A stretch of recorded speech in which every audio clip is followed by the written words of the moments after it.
કાચા તેલમાં ઉછાળા છતાં બજારમાં બુલ્સનો જોશ હાઈ. નિફ્ટી સેન્સેક્સમાં રહી 0.5% વધારેની તેજી. નિફ્ટી બેંકમાં 250 પોઈન્ટથી વધારેની તેજી. મિડ કેપ અને સ્મોલ કેપમાં પણ રહ્યું આઉટ પરફોર્મન્સ.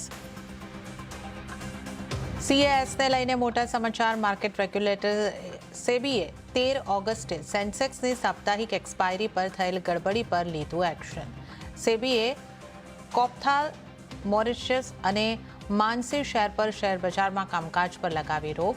મેન્યુપ્યુલેશનથી કમાયેલા 3.68 લાખ રૂપિયા પણ કર્યા જપ્ત.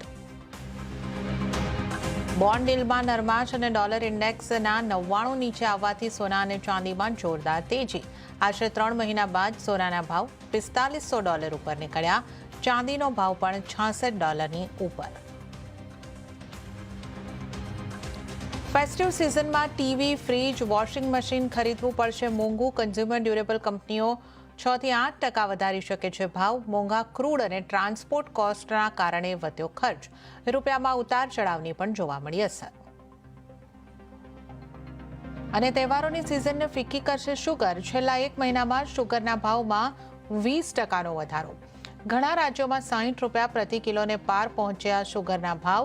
સરકારે શુગર પર સ્ટોક હોલ્ડિંગ લિમિટ લગાવી. શુગરનું ઇમ્પોર્ટ ખોલવા પર પણ થઈ રહ્યો છે વિચાર. અને ફરીથી વધશે મેટાની સમસ્યાઓ. અમેરિકાના ઘણા રાજ્યોએ મેટા ઉપર બાળકોને ફેસબુક અને ઇન્સ્ટાગ્રામની લત લગાડવાનો લગાવ્યો આરોપ. કેલિફોર્નિયામાં મેટાના વિરોધમાં ટ્રાયલની શરૂઆત.